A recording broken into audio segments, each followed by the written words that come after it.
एक अनुभव सुनाना। ओम शांति। आज बाबा ने मुरली में कहा कि सतयुग में आप मुझे याद नहीं करोगे। जब हम सतयुग में याद नहीं करेंगे तो कौन सा समय हमें मिला भगवान को याद करने का। ये संगम युग, इस संगम के एक एक पल इतना कीमती है। जो अपनी तकदीर में लिखना लिख लो, प्यार के आधार से बाबा को अपने दिल में समा लो। एक सेकंड भी ऐसा ना मेरे जीवन में आए कि मैं बाबा को भूल जाऊं। और दुख देने वाली चीज उसको हम पकड़ कर बैठे माया राम, अरे उससे तो मुख मोड़ लेना चाहिए। क्यों नहीं मोड़ते हैं? हमको एक प्रतिज्ञा करनी है, हम सुखदाता के बच्चे हैं, सुखी रहेंगे और सुखी बनाएंगे। ये पॉइंट सारा दिन आज मुरली में जो बाबा ने कहा, माया रावण दुख देती है, परमात्मा सुख देते हैं। सतयुग में आप मेरे को याद ही नहीं करे, थोड़ा सा समय है, 5000 वर्ष के में एक संगम युग हमें मिला है। किसको? भगवान को याद कर। अरे तब भी हम याद नहीं करें तो हम क्या, किसको याद नहीं? जो हमें जीवन के लिए भरपूर करता है, इतना देता है कि हम पूरे कल्प में उसको सुख भोगते हैं। उस आधार पर हमारा जीवन चलता है। वह कमाल है उसकी और वह कमाल है हमारी कि हम फिर भूल जाते हैं। ओम शांति। आप सत्कार भवन में क्लास करते हैं, रोज करते हैं क्लास, एक दिन भी मुरली मिस नहीं करते हैं, एक दिन भी अमृत वेला मिस नहीं करते। Thank you. फिर भी बुलाएंगे कमलेश्वर, फिर भी आना। अभी सुनैना दीदी को कुछ अनाउंसमेंट्स करनी है। आज बाबा के घर में बाल गोपाल छोटे बच्चे आ रहे हैं। हाँ, बच्चों का लगभग 400 बच्चे आ रहे हैं। 400 बच्चे के साथ 500 पेरेंट्स भी हैं। हाँ, गाइड्स के साथ 500 तो ये आ रहे हैं, इनका प्रोग्राम स्टार्ट हो। ओम शांति। जैसे दीदी ने कहा कि आज चिल्ड्रंस कैंप की शुरुआत होगी और 3 दिन चलेंगे। और 10 बजे जितने भी बच्चे आएंगे पेरेंट्स के साथ ना, गाइड के साथ, सभी 10 बजे इसी मिनी हॉल में आएंगे। उद्घाटन सत्र रहेगा। और जो भी ओआरसी में परमानेंट सेवाधारी रह रहे हैं वे सभी शाम को 5 बजे हमेशा आगे बढ़ाने में मास्टर हैं। हमने ट्रेनिंग दीदी से की है और जब ट्रेनिंग की थी उस टाइम भी दीदी ने इतना जोश, इतना उमंग भर दिया था। घर में रहते थे और ट्रेनिंग उस समय की थी जब बंधन था। तब मैं बीएड अभी कर रही थी, पूरी नहीं हुई थी, एग्ज़ाम अभी हुए नहीं थे। उससे 1 महीना पहले जैसे कोई बंक मार के जाता वैसे गई थी, कॉलेज के दौरान ही। परंतु उस ट्रेनिंग से इतना जोश भरा जो बंधन आराम से कट गए। और उसी टाइम मुझे ध्यान है, बड़े दीदी थे। लास्ट में ट्रेनिंग के बाद जब दीदी मिलने लगे तो दीदी को मालूम पड़ा कि अभी पढ़ाई भी चल रही है और बंधन भी है।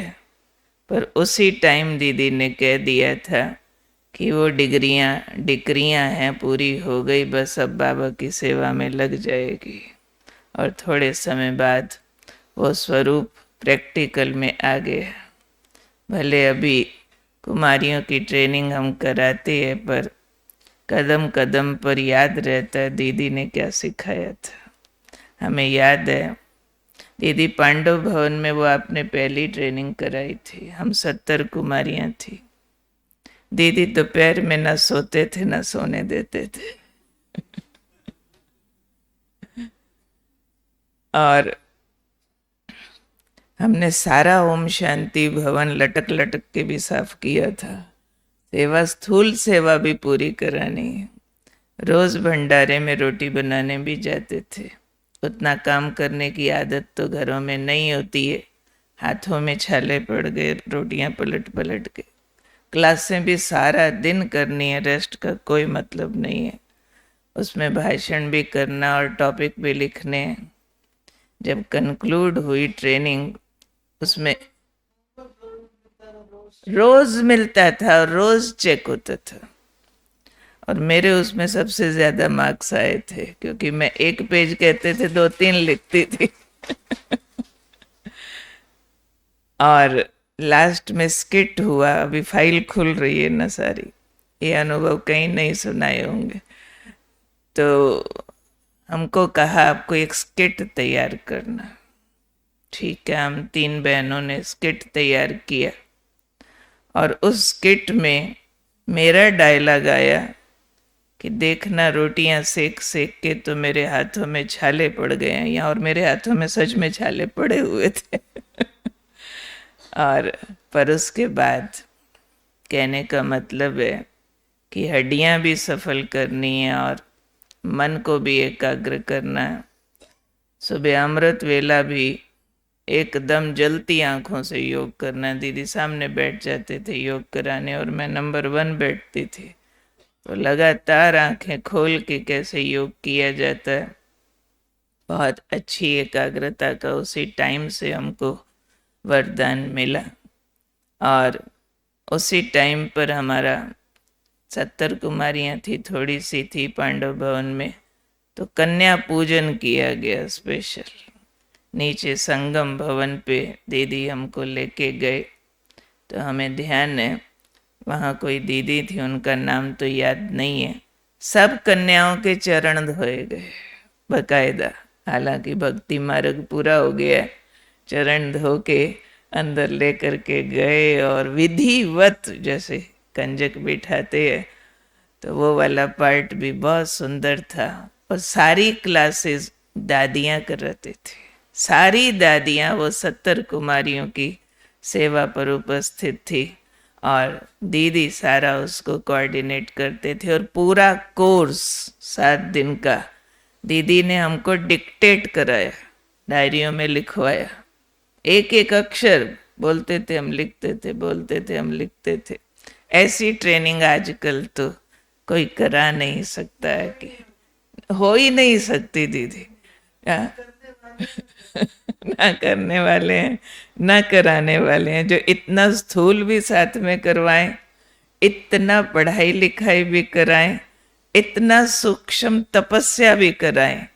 तो हमारी तो तब से हड्डियां जो है वो तैयार हो गई इस सारे के लिए, और वो तैयारी जो है अभी तक रगों में समाई हुई है और वो काम कर रही है। इसलिए आजकल मधुबन में ये बात बहुत चलती है, ट्रेनिंग अभी पीछे मीटिंग में भी ये बात चली कि समर्पित होने वाले भाइयों की भी ट्रेनिंग होनी चाहिए। बहुत बात निकली है, शायद उसका कोई रूप तैयार कर भी रहे कि बहनों की कराते हो तो भाइयों की क्यों नहीं कराते हो। तो फिर उसका भी पार्ट कुछ तैयार हो रहा है, नहीं तो भाइयों को समटाइम्स जेलसी फील होती है कि ये क्यों, हमारे को क्यों नहीं, हम भी तो समर्पित होकर के सेवा कर रहे हैं। तो वो भी बाबा कुछ चालू करा रहा है। शायद सुना है कि एक ग्रुप अभी मानसरोवर में इसके लिए डिसाइड किया गया है, क्योंकि ये नया लाइफ स्टाइल है, और बिना सीखे अगर इस लाइफ स्टाइल में जाते हैं तो उसमें एक पजलिंग आने का चांस होता है, क्योंकि आम सबको मनुष्य से देवता बनने की ट्रेनिंग लेनी है, लेकिन जो बहनें सेंटर संभालती हैं उनको न सिर्फ मनुष्य से देवता बनना है, बनाना भी है। डबल काम इकट्ठा सामने आ जाता है। और ज़्यादातर हमारी यंग बहनें सेंटर्स पर समर्पित होती हैं, और यंग आयु में जब आती हैं तो घर की लाइफ, पढ़ाई लिखाई वाला जीवन, दुनियादारी वाला पार्ट, उसमें आकर के सेंटर पर ज्ञान योग करना, सेवा सीखना करना, और फिर सेंटर पर रहना, रात दिन का फर्क होता है। कुछ इस तरह वाला पार्ट होता है सेंटर पर समर्पित होकर सेवा करना, जैसे कन्या घर में पढ़ लिख रही है, खेल कूद रही है, शादी हो जाए तो जिस घर में शादी होके जाती है पहले ही दिन सब समझते हैं कि घर संभालने वाली आ गई, जिम्मेवार आ गई। अरे उधर तो मम्मी हाथ में उसको थाली देती थी, यहाँ जो सास बनी हुई मम्मी है वो समझेगी बहू मेरे हाथ में थाली देगी। इतना डिफरेंस एक दिन में, इतना अंतर पड़ जाता है। ऐसे ही जो कन्याएं सेंटर पर आती हैं, एक दिन पहले तक वो जब बैग उठा के सेंटर पर आती थी तो क्लास में बैठ के मुरली पढ़ती थी, मुरली सुनती थी। फिर बाबा रूम में जाके योग करती है, थोड़ी सेवा करती है तो उसको शाबाश कह के टोली देते हैं, बहुत अच्छी कन्या भाई, सेवा करके जाती है, रोज सेंटर की सफाई करके जाती है। पर जैसे ही वो समर्पित होके रहने लगेगी ना, अब जो दीदी उसको टोली खिलाती थी अब बाकी लोग समझेंगे ये दीदी बन के हमको टोली खिलाए। अब वो एक दिन में ही जिम्मेवार हो गई, पर वो जिम्मेवारी एक संस्कार है, धारण होते होते होता है। इसलिए 5 साल का ट्रायल पीरियड दिया जाता है और उससे पहले 1 महीना ये रिक्रूटमेंट ट्रेनिंग समझ लो, फौजिया ट्रेनिंग एक तरह से दी जाती है। बहुत लोग जानने चाहते हैं बार बार ट्रेनिंग में क्या होता है। जो भी पार्टियां मधुबन में आई होती है वो झांक झांक के आके हॉल में देखते हैं, बैठना चाहते हैं कि पता नहीं इनको क्या खास मालिश पालिश कराया जा रहा है, क्या खिलाया पिलाया जा रहा है खास। भाई वो खास तो खास ही होती है, परंतु उसमें एक सबसे मुख्य बात हम सीखते हैं कि इस ज़माने की मार कैसे खानी है, क्योंकि चैलेंजिंग होता है। सेंटर पर लोग बहनों को आजमाने आते हैं, सेंटर पर लोग बहनों से बहुत सारी एक्सपेक्टेशन रख करके आते हैं कि हमारी अवस्था नहीं बन रही है, आप बना दो, हमारी समस्याएं नहीं ठीक हो रही हैं, आप करा दो, मेरा बेटा फेल हो रहा है, दीदी कुछ करो, हमारे घर में पैसे का घाटा हो रहा है, दीदी कुछ करो, मेरी बहू नालायक आई है, दीदी कुछ करो, मेरा बेटा एडिक्टेड हो गया, दीदी कुछ करो, मेरा पति पवित्रता के लिए पीटता है, दीदी कुछ करो। अब कल तक बेचारी कन्या थी, घर में मौज कर रही थी, अब दीदी होके सारी बातों के लिए कुछ करो, आप करो। आजकल वालों को तो और ही रेडीमेड चाहिए, तो वो करो के लिए खुद फिर जब देने पे आते हैं तो अपना एफर्ट 100 गुना बढ़ाना पड़ता है, अपने को उतना तैयार करके स्टेज पर आना होता है। तो सेंटर पर आना माना स्टेज पर आना। अब आप सिर्फ अपने लिए नहीं हो, अब आप सेवा के लिए हो। कल भी यहाँ बहनों से बात कर रहे थे, 44 कुमारियों का ग्रुप आया हुआ है और ये वो ग्रुप आता है जो कमिटेड होता है कि इसके बाद हमको सेवा पर लगना, कमिटेड है, तब वो ट्रेनिंग लेने के लिए आते हैं। तो उनसे भी ये बात चल रही थी कि समझो आप सेंटर लाइफ में जाते हो तो अब सेवा इतनी है, हर सेंटर पर सेवा की डिमांड है, बहनें 2 रहती हैं, सेवा 10 बहनों जितनी है, तो उन 2 के ऊपर झाड़ू पोछा बर्तन, टोलियाँ भी पकानी है, ब्रह्मा भोजन भी पकाना है, कपड़ा भी धोना है, व्यवस्था भी बना के रखनी है, और सारा दिन जो ज्ञान सुनने वाला आएगा ना उसको खाली फील भी कराना कि मैं आपके लिए खाली बैठी हूँ, काम भी सारा करना है। तो मैंने कहा आपको जाके सेंटर पर लगेगा कि अभी योग के लिए तो टाइम ही नहीं बचा, मुरली रिवाइज करने के लिए टाइम ही नहीं बचा, परंतु आपको एक चैलेंज देता है बाबा कि आप सेंटर पर रहते हुए कभी जिंदगी में ऐसा एक थॉट भी न करें कि मुझे अपने पुरुषार्थ के लिए टाइम नहीं मिलता है। मछली जब जल में चली जाती है तो मछली को ये नहीं कहा जाता कि तुम पानी कहाँ से पियोगी, कितने बजे पियोगी, अरे जल ही जीवन है।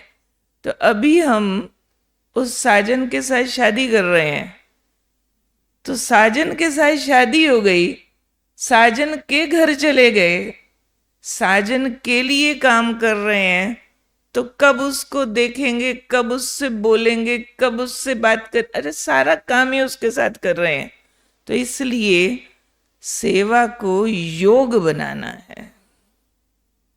योग अलग सब्जेक्ट, सेवा अलग सब्जेक्ट नहीं चाहिए, और वो पार्ट हम सबके लिए भी है। अब हमारी जो फाइनल बाजी है पूरे संसार के अंदर, अब बाबा को सिर्फ योगी नहीं चाहिए। योगी आज भी कुछ न कुछ जंगलों में मिल जाएंगे। जो बाबा ने कहा अंतिम जन्म वाली आत्माएं आज भी चमत्कार दिखा रही हैं। ऐसे हाथ रखेंगी, बीमारी गई। ऐसे कोई ताबीज देंगे, आपकी प्रॉब्लम गई, घर जाओ पैसा मिलेगा। आज भी हैं ऐसे सिद्धियों वाले लोग।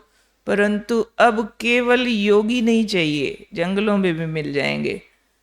अब केवल कर्म करने वाले कर्मचारी भी नहीं चाहिए, वो भी बड़े बड़े टॉप के इंजीनियर, साइंटिस्ट, डॉक्टर चमत्कार कर रहे हैं।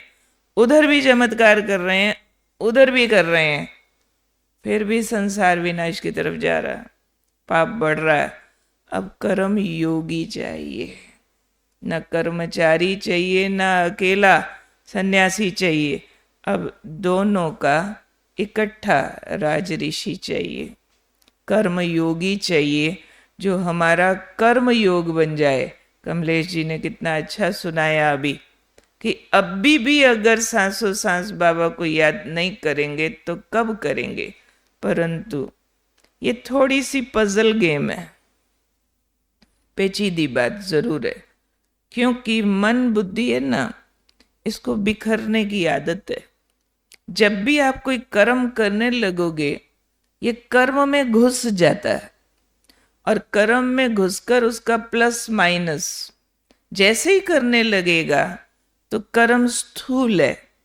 5 तत्वों के वस्तु पदार्थ व्यक्तियों के साथ हमको डील करना है, जो प्रकृति के बने हुए हैं, और प्रकृति से संबंध हमारा 2 युगों का है, इस पूरे जन्म का भी है। तो जैसे ही हम कर्म में जाते हैं और प्रकृति के चिंतन में जाते हैं, वैसे ही प्रकृति से संबंधित सारी फाइलें खुलने लग जाएंगी। तब क्या किया था, अब क्या किया था, ये फलाने तुम नाश्ता करो, हमने बुलाना था नाश्ता बना के, और फलाना आया, क्या नमक ज़्यादा डाला, फाइल ओपन। इसको ना कुछ पसंद ही नहीं आता है, यज्ञ का ऐसे है, कितना मर्जी बना दो इनको, तो ऐसे ही करना है, क्या इसके संस्कार है। 2-4 बातें और याद आ गई। माइंड चेन बनाता है, और चेन से लिंक होकर के फाइल्स ओपन करता है। तो इसके लिए हमें बहुत अटेंशन की आवश्यकता है कि इसकी फाइल दूसरी ओपन ना हो। तभी आज भी बाबा ने वरदान में बोला कि वो लोग चमत्कार दिखाते हैं, आपने क्या दिखाना है, आपने चमकता सितारा दिखाना, और उस चमकते सितारे में उनको भाग्य का सितारा फील करा देना, यानी अशरीरी स्थिति का अनुभव कराना। तभी बाबा कहते हैं जब भी किसी से मिलो आत्मा देखो। क्यों? आत्मा देख के आत्मा के ओरिजिनल संस्कार देखो कि मूल रूप में ये देवता उतरत, अभी भी फरिश्ता बनने वाला। तो ये जो शरीर से संबंधित फाइल्स हैं वो ओपन होने के चांस घटते जाएंगे। बाबा ने 2 बातें परमिट की हुई है जब भी किसी को देखना है, या आत्मा देखो या फरिश्ता देखो। आत्मा देखने के लिए बाबा ने एक मुरली में कहा था, काली कोयले जैसी आत्मा भी आपके सामने आ जाए तो भी आप उसको हीरा देखो, तो उसका कालापन कम होता जाएगा कि ये एक शुद्ध आत्मा परम धाम से आई थी, शुद्ध आत्मा वापस जाने वाली है। फरिश्ता देखने के लिए बाबा ने कहा था, रावण से भी कड़ा भूत हो, इतनी नेगेटिविटीज वाला हो, तो भी उसको फरिश्ता देखो तो उसका रावणपना कम हो जाएगा। तो इसलिए जब भी हमें कर्म करना है तो कर्म करते हुए अपनी दृष्टि बदलनी है। पहले दृष्टि से दृष्टिकोण बदल जाएगा। जैसे ही दृष्टि से दृष्टिकोण बदलता है वैसे ही परिवर्तन होने लगता है। और ये सारा अभ्यास कर्म क्षेत्र पर, कर्म छोड़कर नहीं। एक बार हमने बहनों की क्लास में बोला कि देखो दिन में सबको 21 बार बाबा के कमरे में जाना है। कहते 21 बार, इसका टाइम कहाँ से मिलेगा? कई बार तो एक बार भी बाबा के कमरे में टाइम नहीं मिलता है जाने का। आप कह रहे हो 21 बार और पूरा 40 दिन, पर 21 बार कैसा जाना? 1 मिनट से 3 मिनट तक। और जाके बैठना नहीं है आलती पलती मार के। बैठे तो वो बहुत सारा प्रोसेस यहाँ चलेगा, दूसरी फाइलें भी खुल जाएंगी। गर्मी लग रही थी, थक गए, चलो अच्छा थोड़ा आराम मिलेगा, चलो बाबा को याद कर लेते हैं, दूसरे थॉट भी चलने लग जाएंगे। नहीं, खड़े खड़े बाबा रूम में जाओ, बाबा के दरवाजे पे बाबा को देखो, हेलो बाबा आप क्या कर रहे हो? अच्छा विश्व की आत्माओं को लाइट दे रहे हो, बहुत बच्चे चाहिए आपको, ठीक है मैं भी आपकी साथी हूँ, आप देखो मैं भी चमक रही हूँ, आप भी चमक रहे हो, पर थोड़ा बाकियों को छोड़ो, इधर देखो यहाँ लाइट दो, बहुत सारी दो। अच्छा चलो अभी खाना बनाते हैं। पूरा हुआ। 21 बार कोई ऐसे बारी बारी करके देखे। बाबा रूम ना हो किसी के घर में, बाबा की फोटो चेतन समझ के ऐसे बात करो, हेलो बाबा आपने क्या किया? मैंने ये किया। आप भी ज्योति चमकते हो, मैं भी चमकती हूँ, अभी परमधाम मत जाना, रुको रुको चलो यहीं काम करते। ऐसे इनफॉर्मल संबंध व्यवहार के अंदर बाबा को साथ यूज करना, तो 21 छोड़ो वो तो 51 बार भी कर लेंगे अगर ऐसा वाला करना है। अगर सोचो बैठूं योग करूं तो पोस्टपोन करते रहेंगे, पहले ये कर लूं फिर करेंगे, ये कर लूं फिर करेंगे, क्योंकि संस्कार बदलने हैं। संस्कार तभी बदलते हैं जब युद्ध के मैदान में अभ्यास किया जाए। एक बार कहते हैं राजा अकबर और बीरबल में इस विषय पर बहस हो गई। राजा अकबर कह रहे थे किसी भी तरह की आदतें बदली जा सकती, और बीरबल कह रहा था नहीं, सब कुछ नहीं बदला जा सकता, कई बातें जो नहीं बदली जा सकती। राजा अकबर कहने लगे कि मैंने एक चमत्कार किया, मैं तुम्हें दिखाऊंगा किसको कितने तक साधा जा सकता है। बीरबल हैरान था कि राजा ने मुझे क्या दिखाना। कहते कल तुम मेरे साथ भोजन करना, मैं तुम्हें कुछ दिखाऊंगा अजूबा। अच्छा जी। अगले दिन बीरबल चला गया जहाँ भोजन की व्यवस्था की गई थी, उनका वो डाइनिंग, उसमें सारी लाइट्स बंद थी और डाइनिंग टेबल के 4 कोनों पे 4 बिल्लियां बैठी थी, बड़ी बिल्लियां। उन बिल्लियों के सिर पर दिए रखे थे, पूंछ पर दिए रखे थे, और बिल्ली एकाग्र बैठी थी। बीरबल हैरान, बिल्ली जैसा जानवर ऐसा बैठा है। अकबर हंसने लगे, देखा बीरबल, जब तक हम भोजन करेंगे ये बैठी रहेंगी, हमने साधा है इसको। बीरबल हैरान रहा, जानबूझ के भोजन ज्यादा देर तक करते रहे, बिल्लियां हिली ही नहीं। फिर बातें करते रहे, हिली नहीं। सिर पे दिया, पूंछ पे दिया, एक टक बैठी है। अकबर कहते मान गए बीरबल, देखा किसको कितना भी साधा बदला जा सकता है। बीरबल कहते नहीं महाराज, मैं नहीं माना। क्या प्रॉब्लम है? कहते एक बार भोजन और करूंगा, कहते कर लो, एक बार छोड़ 10 बार कर लो, ऐसे ही मिलेगा। कहते ठीक है। अगली बार बीरबल भोजन करने आया, टेबल पे बैठे, भोजन शुरू हुआ, बीरबल ने जेब से कुछ निकाला और छोड़ दिया। सबको नाम आता है उस जीव का। 2 मिनट, 3 मिनट, 4 मिनट मुश्किल गुजरा, वो भी मुश्किल। बिल्लियों ने तो दिए गिराए और उछल कूद धड़म धड़म धड़म शुरू हो गई। ये क्या हुआ?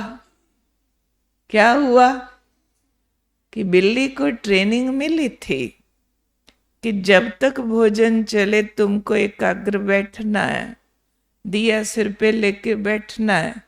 पर ये ट्रेनिंग नहीं मिली थी कि चूहा भी आ जाए ना तो भी एकाग्र बैठना है। ये ट्रेनिंग नहीं मिली थी। ऐसे ही हम सेंटर्स पे आते हैं, योग के हॉल में आते हैं, योग लगाते हैं, अच्छा वायुमंडल है, एसी चल रहा है, अगरबत्ती लगी हुई है, दीदी सामने बैठी है, गीत चल रहे हैं, कमेंट्री चल रही है, वाह वाह वाह वाह, मजा आ गया। आता है मजा, वातावरण है। परंतु जैसे ही गए कार्य क्षेत्र पर, जैसे ही गए घर में, किसने हमारी इच्छा के विपरीत कुछ उल्टा पुल्टा कर दिया, आ गया चूहा। तो जैसे ही वो चूहा आता है, हमारा पुराना संस्कार, वो रोब वाला, वो गुस्से वाला, वो लालच वाला, वो तेरी मेरी वाला, वो ईर्ष्या द्वेष वाला, वो टॉन्ट करने वाला, वो ब्लेम करने वाला, वो नफरत करने वाला। फिर हम कहते हैं ये ना सारे ऐसे कलयुगी लोग हैं, बहुत तंग करते हैं, मैंने तो समर्पित हो जाना। अच्छा, समर्पित हो जाना। हमने सोचा था हम रोज सेंटर जाते, बड़ी शांति मिलती है, बड़ा मजा आता है, चलो परिवार छोड़ो समर्पित हो जाओ। अब सेंटर पे आ गए, 1 महीना 2 महीना सेवा करने लगे। अब यहाँ भी पहले तो बिल्ली को कुछ नहीं मिला, फिर कोई चूहा इधर भी आ जाता। किसी ने हमारा कहना नहीं माना, किसी ने हमारे को टोक दिया, हमारी गलती निकाल दी, किसी ने हमारे कहे अनुसार काम नहीं किया, फिर वो चूहा आया, फिर वो पुराना संस्कार फिर आ गया। फिर हम कहेंगे हमने सोचा नहीं था, हमने तो सोचा था सारे यहाँ देवता रहते हैं, यहाँ भी ऐसे होता है क्या? अरे होता है नहीं, आपने चूहे के साथ ट्रेनिंग नहीं की। तो ट्रेनिंग करो, चूहे के साथ करो, यानी कर्म योगी। योग का अभ्यास कर्म में है कि कोई कैसा भी है आत्मा देखो, कोई कैसा भी है प्रेम स्वरूप होके कर्म करो, कोई कैसी भी परिस्थिति है लेकिन बाबा की मदद लो, कैसा भी हालात है बाबा से सुख सागर से सुख की किरणें लेके सुख और आनंद स्वरूप होके रहो।